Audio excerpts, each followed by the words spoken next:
Everything you've always wanted to know about the subjunctive from Let Them Talk TV. Are you in a good mood? Are you in a bad mood? I hope you're in a subjunctive mood, because that's what we're going to learn today on Let Them Talk TV. Some things you have to know about the subjunctive. It's easy. We use it. It's interesting. It sounds good. We're going to look at when you use it in a sentence, as well as some fixed expressions that contain the subjunctive. It's easy. Don't believe me? Let's have a look at the conjugation of the present subjunctive. It's the infinitive without to. That's it. So take a verb like to speak. The infinitive is to speak. Let's conjugate it. I speak, you speak, he, she, it speak, we speak, they speak. Didn't I tell you it was easy? So you'll notice that the only difference from the indicative of the verb, that is the normal conjugation, is that there is no S in the third person. So the only change is in the third person singular, except the verb to be. Remember, the subjunctive is the infinitive without to. So to be, remove the to, you get I be, you be, he, she, it be, we be, they be. The verb to have, remove the to, I have, you have, he, she, it have, we have, they have. So now we know how to conjugate it in the present tense. We'll do the past subjunctive in a moment, and that's even easier. Let's see how and when we use it. We use the subjunctive to say that the thing we are talking about could happen, but it's not yet certain. There is perhaps a doubt, or it's hypothetical. In English, we don't use the subjunctive as much as some other languages, because we already have ways to express this mood, and that is using modal verbs such as might or may or would. So first of all, master the modal verbs, and we have a video about that, okay? So you've done that. Let's go on the subjunctive. When native speakers use a subjunctive, often they don't even know that they are using it. If you study the subjunctive in your own language or another language, you will already have a feel for it. So it's going to be pretty easy. I know I keep using the word easy, don't I? But stay with me. You'll see I'm right. All you need to do is learn a limited number of words and phrases that are followed by a that clause, and then the subjunctive, and a few expressions that contain the subjunctive. That's it. There are perhaps 20 or 30 words and phrases that might take the subjunctive.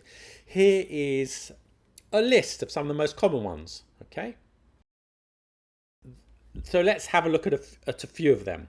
Let's start with suggest. You put the subjunctive in the clause after the word that takes the subjunctive, in this case suggest. Okay, I suggest that you take the train. Remember what we said about the conjugation? So take in the subjunctive is conjugated I take, you take, he, she, it take, we take, they take. Is this you take any different from the normal indicative conjugation? No, it isn't. You take, it's the same. We only recognize it in the third person singular. So with he, I suggest that he take the train. I suggest that she learn the grammar. So she learn, remove the S, and that's it. You've got the subjunctive. But what about the negative? That's quite easy too. With the subjunctive, we negate with not rather than don't. I suggest that you not go to the interview wearing jeans. Because we are using not now, you know that it's a subjunctive, even though the pronoun is you. Sometimes you can avoid the subjunctive. If you don't need to make it clear whom you are speaking to, then use suggest plus verb plus ing. I suggest doing some exercise. That's fine, but who is he speaking to? We don't know. So if you need to make it clear, then you need the subjunctive. I suggest you, talking to you, you do some exercise. A common mistake. He suggested me to get off the couch and do something. Remember, we use the subject pronoun. So it is. What do you think? He suggested that I get off the couch and do something. Very good. Let's look at a few more common phrases that take the subjunctive. It's important that. It's important that she. Can you finish the sentence? It's important that she learn a foreign language. Did you get it right? Did you leave off the S in the third person? If you did, well done. Now try negative. It's important that he not leave before the end of the lecture. You can avoid the subjunctive with the infinitive in this case. It's important to learn English, for example. But once again, if you need to specify the person we are speaking about, we use the subjunctive. It's important that the candidate know English. Let's look at a couple more instances where we use the subjunctive. Recommend. If the first phrase is in the past tense, you still use the present subjunctive. The doctor recommended that Karen eat more vegetables. The authority recommended, put a negative, that the students not enter the room without a mask. Okay, a few more phrases with the subjunctive. It is essential. It is essential that she learn the subjunctive. It is essential that you not miss this video.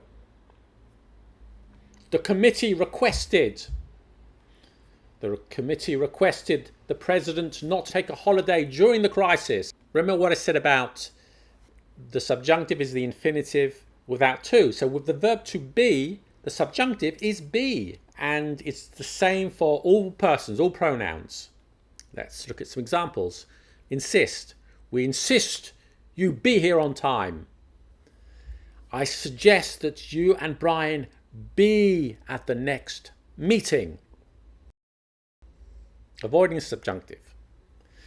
The present subjunctive is a little bit more common in American English than British English, but we still do use it. I'm British and I use it. However, some speakers will choose to avoid it sometimes. You can do that in a couple of ways. You could place should before the verb. It's important that she know the truth. That's the subjunctive. But without the subjunctive, it's important that she should know the truth. Second, in some cases, you can remove that and use for, a subject pronoun, and an infinitive. It's important for her to know the truth.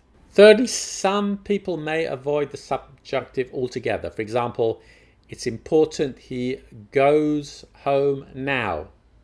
However, this is unconventional, and I suggest you do use a subjunctive, especially in formal speech and in writing.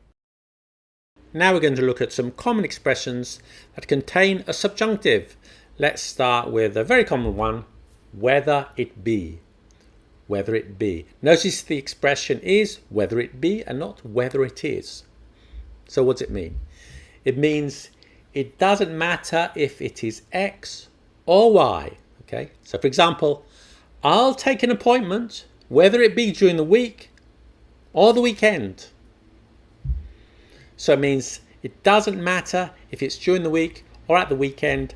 I want an appointment. I've got to get to London tomorrow, whether it be by train or by donkey. Whether it be is a common phrase, so do learn it. Be that as it may. This means it might be true, but you say you don't have the virus. Be that as it may, you should still take the test. So that means you might not have the virus, but you should still take the test. The quote by Bigwig Systems is much cheaper than Van Liebling. Be that as it may, I'm going to take the Van Liebling quote. If need be, which means if it's absolutely necessary. I must release this video tomorrow. I'll work all night if need be, which means I must release this video tomorrow, and I'll work all night if it's absolutely necessary. I will go to prison if need be, but I'm not paying this fine. No. Come what may. Come what may means whatever happens. Let's see it in a sentence. I'm going to move to the big city next summer, come what may, which means whatever happens between now and the summer, I'm definitely moving to the big city. I'll be here for you, come what may. Now let's look at the past subjunctive.